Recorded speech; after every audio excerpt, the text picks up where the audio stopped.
My compass. I was a 9-year-old girl who just wanted some time alone. As a child, my mother was a stay-at-home mom, and she had a ton of summer activities that my brother and I did together.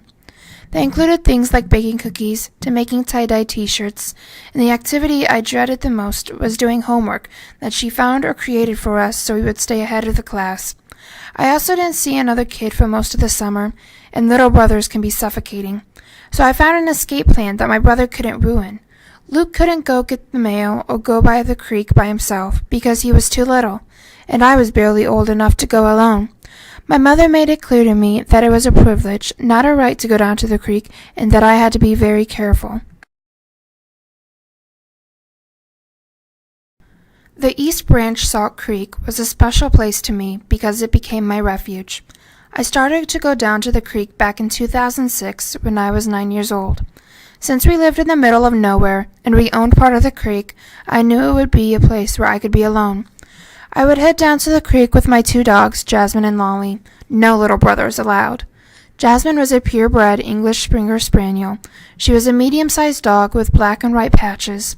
Jasmine was a very hyper and happy dog. Lolly was a purebred Pomeranian. She was a little dog with fur as black as the night sky.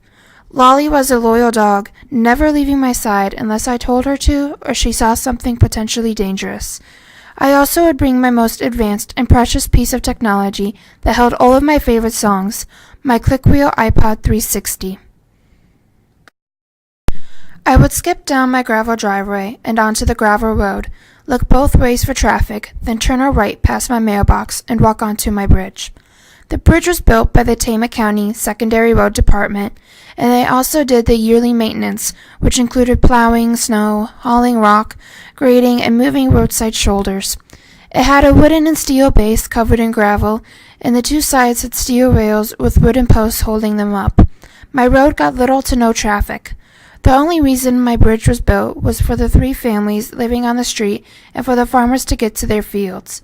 There were maybe 5 cars that drove on the street daily, and of course a confused driver that would somehow get themselves off Highway E36.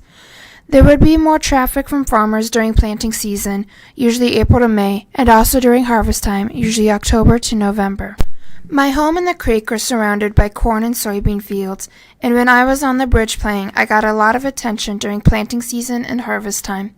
Since it was a small farming community, I knew all of them, or at least their family name, and they all knew me, or at least the Babinet name. When the farmers parked in their fields to work, I would walk over to sing and dance for them, and I would play with the kids that came with them. I would do the same when the fishermen came and fished in the creek with their kids. On the bridge, I would sing and dance to the songs I grew up on, 80s and 90s rock and country. Although I had no idea that I was listening to older music, I thought it was the new cool music. I got some pretty weird looks from my classmates when singing or humming to the songs I knew, but my teachers, many of whom taught my dad and his siblings, just giggled. My all-time favorite rock song was Cyndi Lauper's Girls Just Wanna Have Fun. The bridge was my stage. I would sing and dance just like she did in the video and pretend I was stalling in the video with her. I could hear people shouting my name, Linda, Linda, Linda.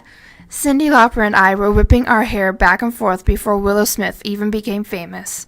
My all-time favorite country song was Meet Me in the Middle by Diamond Rio.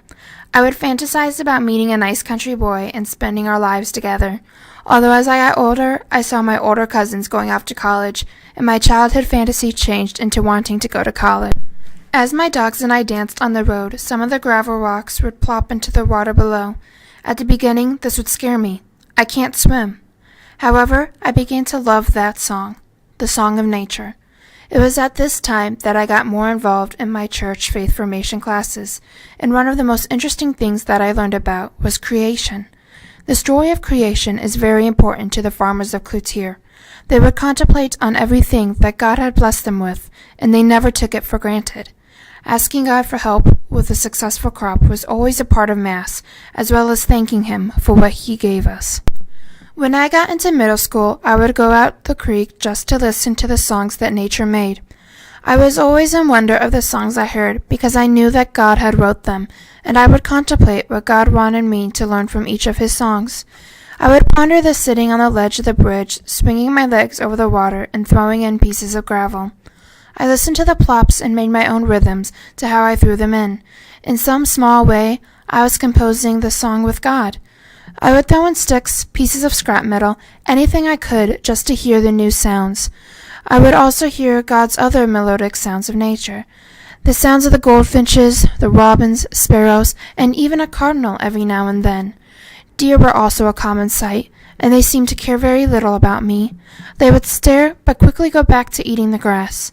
Squirrels were a familiar sight, but they were very afraid of me.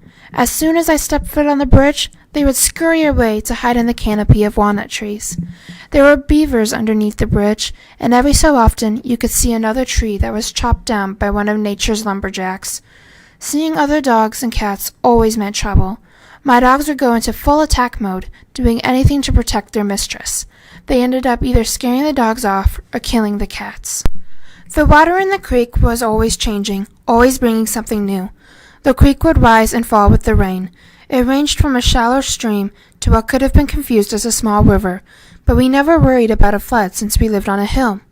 The rain also made the creek change colors, mainly looking like a stream of hot chocolate. After a few days of the rain had gone by, the water was a deep denim color. However, sometimes the water was light enough to see the carp and catfish that had made their residence there. The fish would swim through the tree branches like a maze. Even though the middle was clear, the fish always seemed to take the challenge of swimming through the branches. We didn't fish in the creek ourselves. Dad hated sitting in one place for long amounts of time, and Mom made it clear that she was not cooking anything that came out of that creek. Although we didn't fish in it, others did, by throwing in a line or by noodling, but very few actually caught anything. Seeing fish pour out of the water was very shocking for me. It happened so rarely. Whenever someone did catch something, it was big. It's like the fish were stuffing themselves and laughing at the fishermen, knowing they wouldn't get caught, until they eventually were caught. The fish didn't give up their lives willingly, though. They would try to shake loose of the fishermen's hands or try to get off the hook, to no avail. Someone was having fish for dinner. When I was a high schooler, I would still go down to the creek, but less often. I would mainly go when I was sad or troubled. I needed something and someone to turn to. I had my Catholic faith, but I needed to see God's presence and feel God's love. At the creek, I saw everything He created. It was quite overwhelming looking at the animals, plants, fields, and the water, but He was there. He made all of this out of the love for me and the love of humanity. I could feel Him as the wind blew my hair out of place and onto my cheeks and into my mouth and eyes, when I shivered from a gust of cool air, when my dogs ran up to me and tackled me to the ground, and from the splash of water hitting my legs as I threw rocks in. I could also smell Him here, the smell of the spring tulips that came without fail, the animal dung, the freshly cut grass, and the rough gravel dust that would cut up the inside of my nose. God was there without fail, any time I needed Him. It was on that bridge that I made my biggest decisions, with God's guidance, of course. It was on the bridge where I chose to be confirmed in the Catholic Church, where I decided to accept the role of head altar server, which led to becoming the first female master of ceremonies in my parish. I also chose which colleges to apply to, and eventually which one to go to.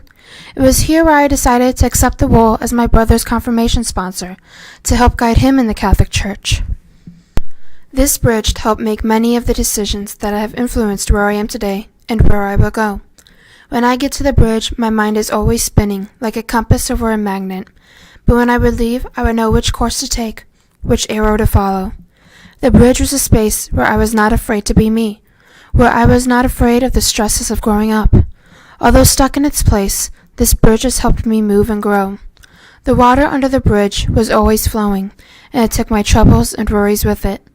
Since I have been in college, I have come back to the bridge a few times, and once again I gained a new sense of direction. I went to college wanting to be a pharmacist, but after a lot of prayer and visiting my bridge, I decided to be a politician. The bridge has also connected my cherished farm life and values I have learned to those I'm learning in college in the big city of Dubuque, Iowa. It is here where I am connected to nature, to God, and to my past, present, and future. This bridge over the East Branch Salt Creek has been my playground and my compass.